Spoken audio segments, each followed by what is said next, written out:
Hey there, guitar lovers. Welcome back to Great Guitarist of the Rock Era, the place where we explore the legends that shaped the music industry. Today, we're diving into the extraordinary world of a musical genius, the mastermind behind the iconic band Boston, none other than the legendary Tom Scholz. Donald Thomas Scholz was born March 10th, 1947, in Toledo, Ohio. He is the founder, main songwriter, guitarist, and keyboardist of the rock band Boston. As a child, Scholz studied classical piano. He also had a penchant for tinkering with everything from go-karts to model airplanes and was always building or designing something. Scholz didn't pick up a guitar until he was 21, but when he did, he was self-taught and a quick study. He mastered his craft by listening to his idols Jeff Beck, Joe Walsh, Jimmy Page, and Ray Davies. Todd Rundgren was the first musician that Tom heard that utilized harmonized lead guitars and was the spark that compelled Scholz to create his trademark harmony guitar solos. A fan of rock music throughout his teen years, Scholz began writing songs while earning his master's degree at MIT. He wrote his first piece of music, Foreplay, in 1969. In 1969, Scholz joined the band Freehold and began to play his songs live with guitarist Barry Goudreau and drummer Jim Mazdia. Brad Delp joined the band in 1970. Scholz attempted to record a demo of Foreplay in Mazdia's dirt floor basement. Later attempts were made in costly commercial studios, which quickly drained Scholz' budget. Failure to capture the music he imagined live or on tape. He abandoned both of these avenues. Scholz then sequestered himself in his apartment home basement and began building a crude studio. At first working with just a homemade 4-track recorder and mixer, he gradually taught himself audio engineering and music production. Using his savings from his job as an engineer at Polaroid, he upgraded to a used Scully recording 12-track machine capable of professional recordings. In 1973, he formed Mother's Milk with Delp, Goudreau, and Mazdia. The group disbanded in 1974, but Scholz continued working on demos with Delp and Mazdia. He spent 6 years unsuccessfully submitting demos to record companies under the band name Mother's Milk. Eventually, the demos attracted the interest of Epic Records, who offered a contract that first required the group to perform a showcase for CBS representatives.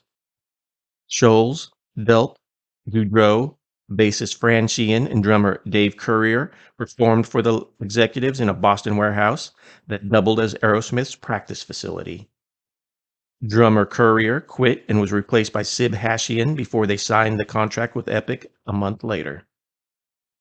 Scholz believed the demos were good enough for release as their debut album, but Epic told Scholz to re-record the demos. Producer John Boylan was brought in, and his biggest contribution was advising the band to change their name to Boston. Most of the guitar, bass, and keyboards were performed by Scholz, although the other players were involved sporadically throughout the recordings, most notably drummer Jim Mazdia. Epic did not want the album recorded entirely in Scholz' home as Scholz had intended, but most of what ended up on the album was indeed recorded by Scholz in his basement. The album was released in 1976 and has sold over 17 million albums in the US alone and became the biggest selling debut album by any artist up to that time. The Boston sound included the mix of acoustic and distorted guitars, harmonized lead guitar lines, and Brad Delp's amazing vocals, as well as sound innovations from Scholz, including use of his Power Soak to record distorted guitars at a lower volume and his Hyperspace pedal. Scholz's reputed perfectionism delayed the follow-up album, Don't Look Back, for 2 years. When it was finally released, he was unhappy with the result, claiming that it was released under pressure from the record company. Released in 1978, it has been certified 7-time platinums in the US. Scholz then declared he would not release any more music unless he was completely satisfied with the final product. Consequently, Boston's third album, Third Stage, did not appear until 1986. That album was certified 4 times platinum. With the success of the band Boston, he founded Scholz Research and Development, Inc. in 1980 to develop and market his inventions. The first commercial power soak was issued toward the end of 1980. The Rockman guitar headphone amp was released in 1982. And the Rock modules, which included amp simulators, sound processors, and control devices, were released in 1986 and were geared more for live use. Scholz holds several patents related to his work at Scholz Research and Development over the years. The album Walk On was released in 1994 and was the first album without Brad Delp on vocals. It was certified platinum in the US. Each successive Boston album sold less and less. Corporate America was released in 2002, and Life, Love, and Hope was released in 2013. I saw Boston in 2016 and thoroughly enjoyed the show.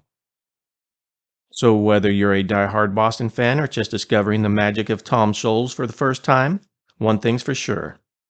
His legacy will continue to inspire generations of musicians for years to come.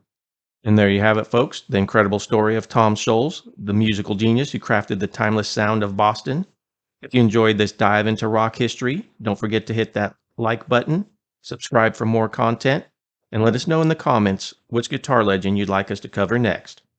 Thanks for watching. Until next time, keep rocking.